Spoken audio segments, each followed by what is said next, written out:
सफेद बाघ बच्चा और ब्लैक पैंथर माँ। बाघिन ने एक सफेद बच्चे को जन्म दिया था। बाघिन अपने सफेद बच्चे के लिए बहुत ही खुश थी, पर बाघ के मन में कुछ और ही चल रहा था। अरे वाह, सफेद बाघ। सुना है सफेद बाघ का खून पीने से जादुई शक्तियाँ मिलती है। लगता है इस बच्चे का जन्म इसीलिए हुआ है ताकि मैं शक्तिशाली बाघ बनूं। एक दिन बाघ अपने बच्चे के पास जाकर उसे मारने की कोशिश करता है। बाघिन को उसकी हरकतों पर शक आता है और वो उसे रोकते हुए कहती है, अरे आप ये क्या कर रहे हो? क्या आप अपने ही बच्चे को मारकर खाना चाहते हो? आपको शर्म नहीं आती? आप बाप हो या एक शैतान? चुप कर शर्म की बच्ची। अरे पागल, ये सफेद बच्चा है। इसका खून पीने से मैं जादुई और शक्तिशाली बाघ बन जाऊंगा। तुम पति को छोड़कर एक दिन के बच्चे के लिए मेरे साथ बहस कर रही हो? जाओ, चली जाओ यहाँ से। पर बाघिन बाघ को बच्चे के पास जाने ही नहीं देती। बाघिन एक पत्नी नहीं बल्कि एक माँ बनकर सोचती है। वो तुरंत अपने सफेद बच्चे को उठाती है और उसे पीठ पर डालकर भागने लगती है। बाघ भी बाघिन को रोक नहीं पाता। इस तरह से बाघिन अपने बच्चे को लेकर भागती रहती है। भागते भागते वो थक जाती है पर रुकती नहीं। ऐसे में वो एक पत्थर से टकराती है और बच्चे के साथ नदी में गिर जाती है। पानी में डूबते हुए बाघिन कहती है, मैं जिंदा रहूं या ना रहूं, पर मैं मेरे बच्चे को मरने नहीं दूंगी। मैं आखिरी सांस तक मेरे बच्चे को कुछ नहीं होने दूंगी। भगवान, बस मेरी थोड़ी मदद कर देना। नदी का पानी गहरा था, बच्चा छोटा था, वो बिना सहारे के तैर नहीं सकता था और बाघिन कमजोर थी। उसकी वजह से वो भी तैर नहीं पा रही थी। तब वो बच्चे को अपने पीठ पर बिठाती है और नदी के दूसरी ओर जाने लगती है। खुद पानी में डूबी हुई रहती है पर बच्चे को पानी में डूबने नहीं देती। उसका दम घुटने लगता है पर वो हिम्मत नहीं छोड़ती। अब वो नदी के दूसरे किनारे की तरफ आती है। नदी के किनारे लूसी नाम की एक मादा ब्लैक पैंथर पानी पी रही थी। तब उसकी नजर सफेद बाघ के बच्चे पर जाती है। अरे ये तो बाघिन का सफेद बच्चा लग रहा है, पर ये यहाँ कैसे आ रहा है? जैसे ही बच्चा उसके पास आता है, लूसी उस बच्चे को उठा लेती है। तभी उसे बाघिन भी दिखाई देती है। वो बाघिन को पानी में बहने से रोकने जाती है, पर वो नदी के प्रवाह के साथ बह जाती है। लूसी बच्चे को देखती है और कहती है, ऐसा तो एक माँ ही कर सकती है। खुद की जान देकर बाघिन ने अपने सफेद बच्चे को बचा लिया। अब मैं इसका बलिदान ऐसे ही खाली नहीं जाने दूंगी। आज से मैं इस सफेद बाघ की माँ हूँ। लूसी उस बच्चे को अपने घर ले आती है। लूसी का कोई नहीं था, वो अकेली थी। लूसी सफेद बाघ को अपने बच्चे के जैसे पालने लगती है। सफेद बाघ भी लूसी को ही अपनी माँ समझने लगता है। इस तरह से कुछ महीने बीत जाते हैं। अब बच्चा काफी बड़ा हो चुका था। वो लूसी और खुद में अंतर देख पा रहा था। तब एक दिन सफेद बाघ लूसी से एक सवाल करता है, माँ, मैं इतना सफेद कैसे? मैं तो तुम्हारे जैसे बिल्कुल भी नहीं दिखता हूँ। फिर मैं तुम्हारा बच्चा कैसे माँ? बच्चे के इस सवाल का जवाब लूसी देती तभी वहाँ बाघ आता है और वो कहता है, बेटा, क्योंकि तुम इसके बच्चे हो ही नहीं। बेटा, तुम मेरे बच्चे हो। बहुत पहले की बात है, मैं घर पर नहीं था। तुम्हारी माँ तुम्हें सुला रही थी। तब इस लूसी ने ही तुम्हारी माँ को मार डाला और तुम्हें उठाकर ये यहाँ ले आई। बेटा, ये लूसी अच्छी नहीं है। ये तुम्हारा खून पीना चाहती है बेटा।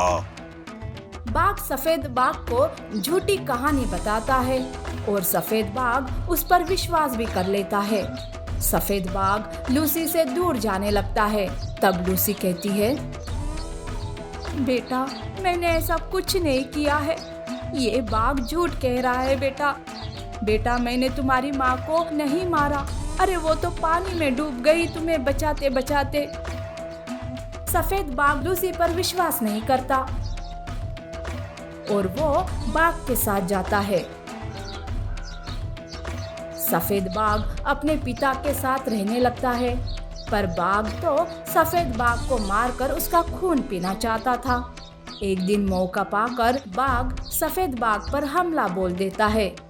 अचानक से हुए इस हमले से सफेद बाघ कुछ नहीं कर पाता, वो नीचे गिरता है। तब बाघ हंसते हुए कहता है, कितने सालों से मैं इस पल का इंतजार कर रहा था।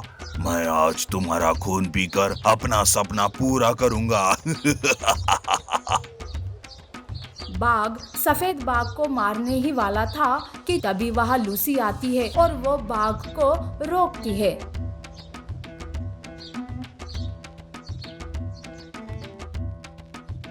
लूसी और सफेद बाघ एक साथ मिलकर उससे लड़ने लगते हैं और दोनों मिलकर उस बाघ को मार देते हैं।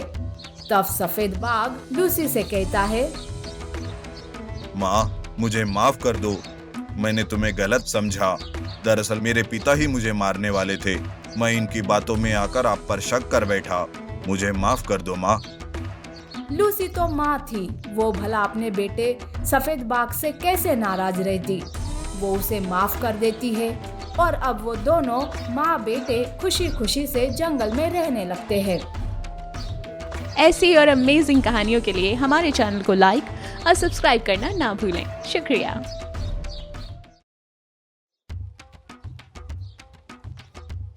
शेरनी माँ की ममता। शेरनी सवेरे सवेरे शिकार करने अपने झुंड के साथ निकली थी, पर बीच रास्ते में ही उसे एक गाय का बछड़ा दिखाई देता है जो कि उनके पीछे पीछे ही आ रहा था, जिसे देखकर शेरनी सोच में गिर जाती है। अरे, इस बच्चे को अगर बाकी शेरनियों ने देख लिया तो इसे मार देंगे। मुझे इस बच्चे को हमारा पीछा करने से रोकना होगा। शेरनी अपने झुंड से बाहर निकलकर उस बच्चे के पास जाने लगती है। तब वो बछड़ा शेरनी को माँ समझकर हंसते हुए उसके पास भाग कर आता है और उसे प्यार से चाटने लगता है। तब उस बच्चे के स्पर्श से शेरनी माँ की ममता जाग जाती है। लगता है ये नन्हा बछड़ा मुझे अपनी माँ समझ रहा है। मुझे भी इस पर बहुत प्यार आ रहा है। क्यों ना हो, ये है ही इतना प्यारा। बछड़ा हमराने लगता है। तब शेरनी समझ जाती है कि बछड़ा भूखा है। तब वो उस बछड़े को अपना दूध पिलाती है और बच्चे की भूख मिटाती है। बछड़ा शेरनी के साथ खुद को सुरक्षित महसूस करता है, पर तभी शेरनी के मन में एक शंका आ जाती है। इस बछड़े के प्रति इतना प्यार अच्छा नहीं है। इसकी माँ आ गई तो ये बछड़ा चला जाएगा। मेरी ममता फिर से एक बार अधूरी रह जाएगी। नहीं, मैं पहले बछड़े की माँ को ढूंढती हूँ। शेरनी गाय को ढूंढने लगती है। तब वो देखती है कि गाय को उसके झुंड ने ही मार दिया है। शेरनी बछड़े के लिए डर जाती है। वो उसे छुपा कर वहाँ से चली जाती है। एक पेड़ के नीचे बछड़े को प्यार करते हुए कहती है, मेरे प्यारे बछड़े, मैं तुम्हारी माफी मांगती हूँ कि मेरे झुंड ने तुम्हारी माँ की जान ले ली। शेरनी बछड़े को प्यार कर ही रही थी कि ऊपर बैठे बंदर को कुछ अलग ही लगता है। तब बंदर ऊपर से शेरनी पर फल फेंकने लगता है और कहता है, अरे शेरनी, नन्हे बछड़े को तो छोड़ दो। तुम्हें उस पर दया नहीं आ रही है क्या? कितना प्यारा बछड़ा है। अरे बंदर, तुम मुझे गलत समझ रहे हो। मैं एक माँ हूँ। मैंने मेरे बच्चे खोए हैं। मुझे पता है बच्चों का दर्द क्या होता है। तो फिर मैं इस मासूम बछड़े को क्यों मारूंगी? मैं इसकी माँ हूँ और ये मेरा बच्चा है। ये सुनकर बंदर को खुशी मिलती है और वो शेरनी का अभिनंदन करके वहाँ से चला जाता है। शेरनी उस बछड़े को लेकर अपनी गुफा में जाने लगती है कि उसका सारा झुंड इकट्ठा हो जाता है। तब एक दूसरी शेरनी उससे कहती है, अरे वाह शेरनी, हमने इसकी माँ को मार दिया और अब तो उसके बच्चे को भी मारने जा रही हो। आज तो पार्टी होनी चाहिए। चलो हम एक साथ मिलकर माँ बेटे का स्वाद लेते हैं। खबरदार मेरे बच्चे की तरफ आंख उठाकर भी देखा तो सबकी आंखें फोड़ दूंगी। क्या कहा, तुम्हारा बच्चा? अरे शेरनी, पागल हो गई हो क्या? अब चुपचाप इस बच्चे को हमारे हवाले कर दे। शेरनी बछड़े की रक्षा करती है, पर दूसरी शेरनी बछड़े को छीनने की कोशिश करती है। तब शेरनी उस पर हमला करती है और सारे झुंड से झगड़ा करके उन्हें भगा देती है। पर तब शेरनी सोचती है, बाप रे, अब मैं यहाँ नहीं रह सकती, मेरे बच्चे को यहाँ खतरा है। शेरनी बछड़े को लेकर दूसरे जंगल चली जाती है। वहाँ शेरनी बछड़े को बड़ी प्यार से पालने लगती है, अपना दूध पिलाकर उसका पोषण करती है। बछड़ा भी शेरनी को माँ माँ कहकर उसके आगे पीछे करते रहता है। जंगल में अब बछड़े के बहुत सारे दोस्त बन गए थे। एक बार खरगोश बछड़े से पूछता है, अरे बछड़े, तुम्हें शेरनी से डर नहीं लगता क्या? और मुझे तो समझ में ही नहीं आता कि वो आखिरकार तुम्हारी माँ कैसे बन गई। हमारी माँ हमारे जैसे ही है, पर तुम दोनों कितने भिन्न हो, ये कैसा रिश्ता है? कुछ समझ नहीं आता। मेरी माँ बहुत अच्छी है, और माँ से भला कैसा डर? मेरी माँ की ममता का कोई जवाब नहीं। बछड़ा भी अपनी माँ की बस तारीफ ही करते रहता था। ऐसे माँ बेटे का अनोखा रिश्ता देखकर जंगल के सारे जानवर चकित हो जाते हैं। अब बछड़ा बड़ा होकर एक खट्टा खट्टा बैल बन जाता है। शेरनी हर बार अपने बच्चे की बलाई लेती रहती है। ऐसे में एक बार शेरनी का पहला वाला झुंड वहाँ आ जाता है। वो शेरनी के साथ उस बैल को देख लेते हैं। तब वो शेरनी कहती है, अरे देखो तो, ये बछड़ा कैसे हट्टा खट्टा बैल बन गया है। अब तो इसका शिकार करने में और मजा आएगा। और तो और शेरनी अब बूढ़ी भी हो चुकी है, वो हमें रोक नहीं पाएगी। शेरनी का झुंड उस बैल को घेर लेते हैं। बैल अपनी पूरी ताकत से उन सब का सामना करता है, और तब उसकी माँ शेरनी भी उसकी मदद के लिए आ जाती है। अब दोनों माँ बेटे बनकर सब पर भारी गिरते हैं, और वो सारे के सारे वहां से भाग जाते हैं। पर इसमें शेरनी थोड़ी घायल हो जाती है।